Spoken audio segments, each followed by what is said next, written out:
Michael here again with Home Health Success Academy, and welcome to the fifth video installment of this particular training series, which is how to be able to find the right marketers, provide training, evaluate them, and make sure that they're doing what they're supposed to do to create a successful agency for you. All right, so let's go ahead and talk about monitoring. When you're monitoring your marketers, this is how you find out, are they doing what they're supposed to be doing, right? I've seen this so much that an agency will hire a marketer, and they hire this marketer. They say, listen, I just need you to go out there and get me patients. And that's it.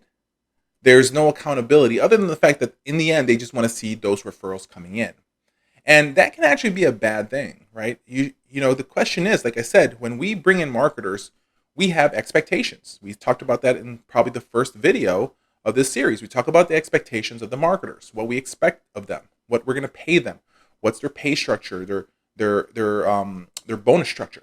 So we want to be able to make sure that they're meeting their quotas, but it's not just meeting their quotas, but also exceeding their quotas. So how do we monitor our marketers? Well, in several different ways, this is what we do. Now, it's up to you guys if this is something that you guys want to do, or maybe apply some of the things that we talked about.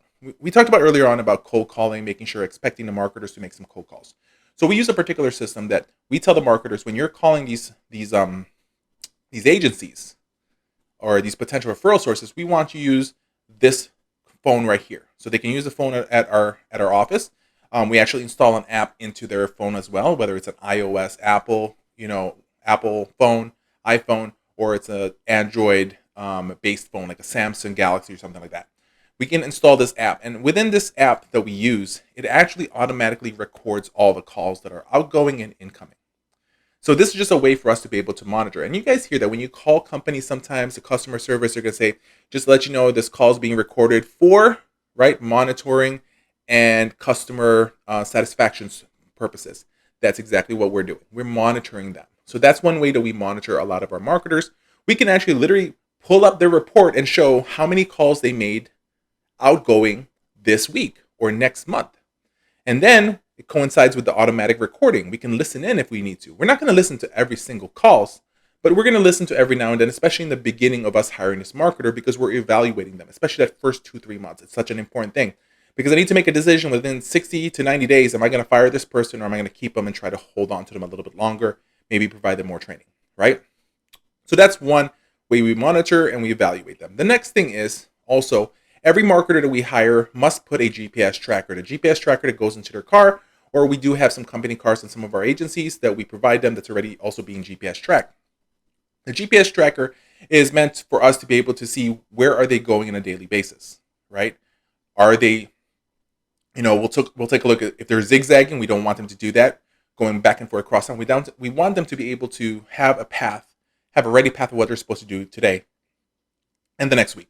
So what goes on is we can track that. We can see how long the car was idled, how fast the car was going, which stops they were going to, how long they stayed there. So we have a mindset, because that is an important thing. And then let me explain to you how that matches up. That's going to then match up with the CRM system, right? The CRM system that we have is that after they visit any new potential sites, they have to input the data of that particular person. So let's move on to our CRM. It's a customer relationship management program, right? There's a lot of different programs out there you can purchase. There's stuff that are worth $1,000 a month, and there's stuff that are worth maybe $20, $30 a month. It doesn't matter what you guys use. Like, for example, for us, we upgraded to Salesforce now. Previously, we were actually just using what they call Nutshell, which is also a good program. We just moved on to Salesforce just this past year for 2021.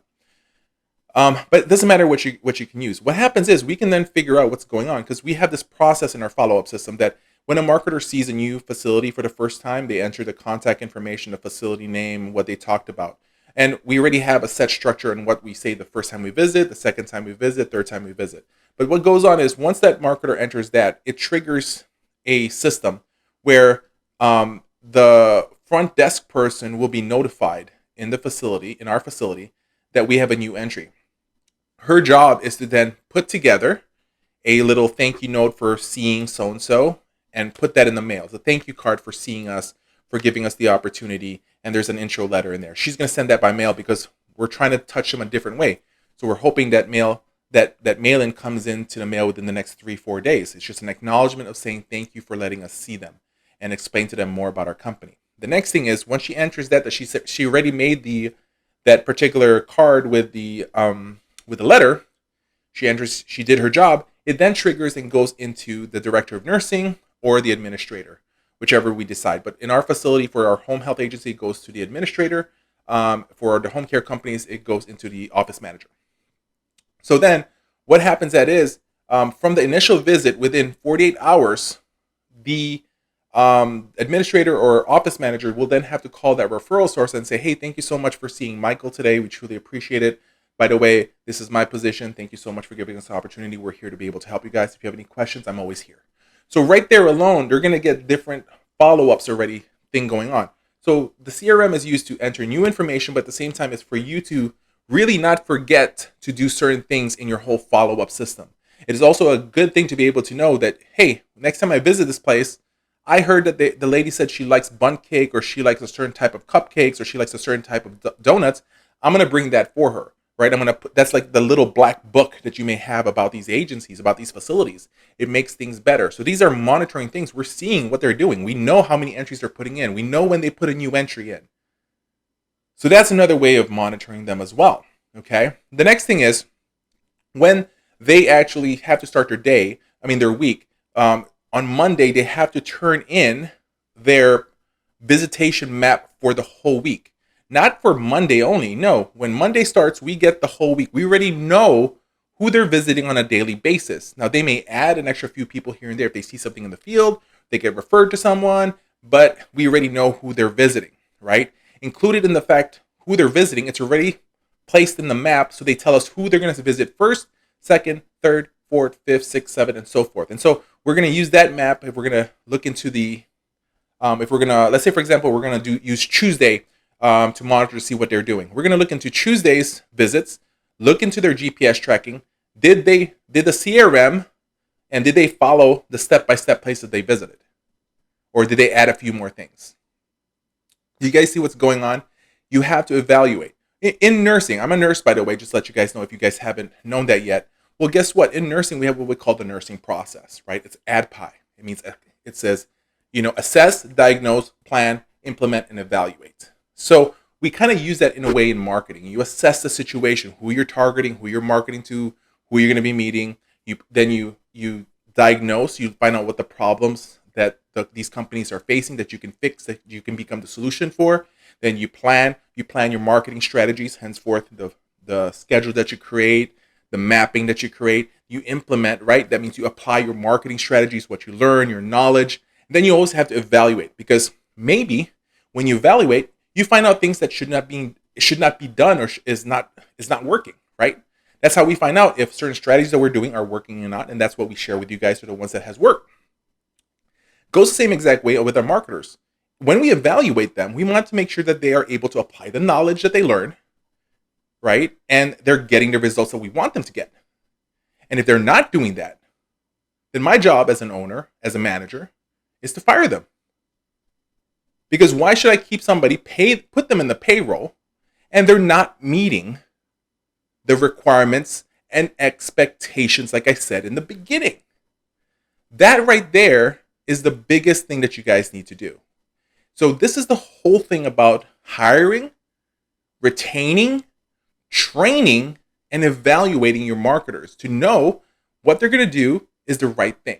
So let me end this whole video series with a thank you very much for joining me, because this is such an amazing series. I truly believe that you guys need to learn how to hire, how to find the best marketers that's going to work for you guys. And I'll tell you guys, I've had experiences where I had really great marketers. They were good at what they did, but unfortunately they did not play well with the team. So there were times where I had to get rid of a couple of marketers, even though they can produce, but because they were messing up the connection between the whole team. So evaluate your people. Make sure they're doing what they're doing. Don't keep them on board if they're not producing what they're supposed to produce. Don't expect your marketers to give you the least amount of care, the least amount of energy for your company. I'm not expecting marketers to ever do 100% of what I've done in the past. And the reason for that is they don't own my companies. So how can I expect them to give them, or for them to give 100%?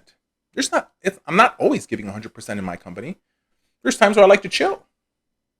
But the main thing is that you have to be ROI positive with what you're doing. You want to have a positive results on what they're doing and not a negative. So I'll end it with this. Don't forget to subscribe to our channel. Don't forget to hit the bell notification button to be notified of other videos being released. Also understand that home health marketing is easy when you know what you know.